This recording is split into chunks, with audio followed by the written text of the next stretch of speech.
My name is Francis Goh. I'm a disputes lawyer. I'm at Harry Elias Partnership. I head the International Arbitration Practice Group as well as the Private Client Advisory Practice Group.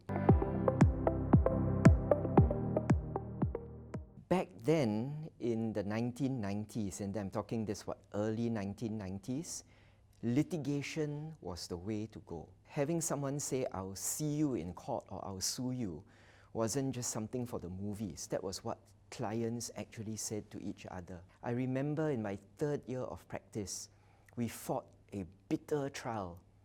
And at the end of it, the client looked at me and said, "Okay, Francis, well done, thank you. Your team," I was under a senior partner back then, and he says, "Your team won. But really, what do we win?" That got me thinking, there has to be a better way, a more efficient way, a more humane way of resolving disputes. And so I was an early adopter of mediation.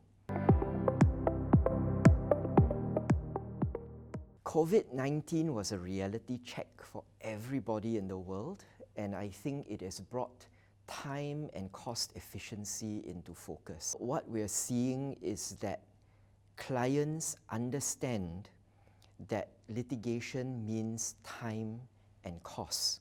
Time and cost that may not necessarily have to be spent.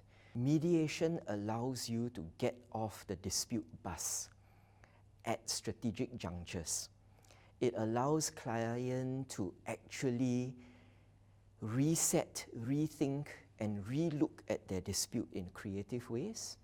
And it allows them to have a safe zone in a confidential mediation where they can go to the other party and say, "Hey, let's talk, let's settle."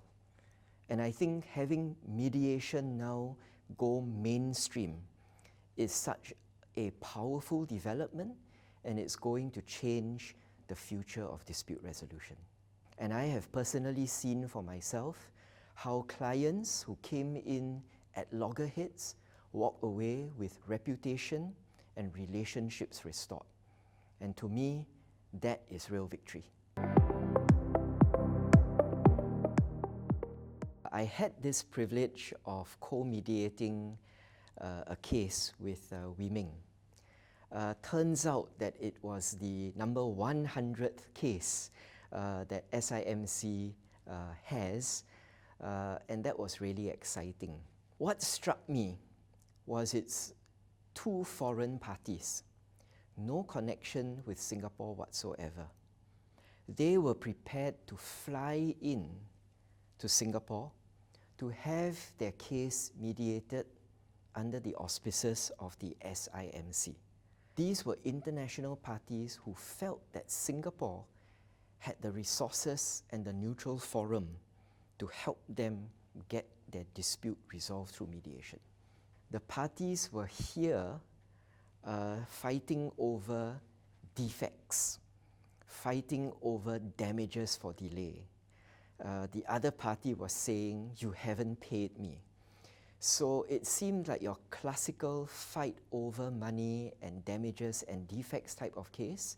The atmosphere in the room was icy, tense, and I think that would be understatements. Parties were not looking each other in the eye. They refused to talk to each other. And so we quickly, after the general session, broke up into private sessions. And that's where we started chipping away. What started out as "I didn't get paid, I want to get paid," turns out to be just the surface. What was really underneath it was hurt feelings. And let me fast forward now to the end. At the end of the day, the two parties were talking to each other. Now this happened around December and shortly before Christmas. One of the parties told the other, "When we are back in home country, let's meet up for dinner." All right? As icing on the cake, they also then wanted to do their Christmas shopping.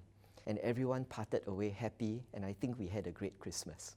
Mediation is the only process that I know of in my 30 years of practice now that is able to heal hurts, restore relationships, and give genuine solutions.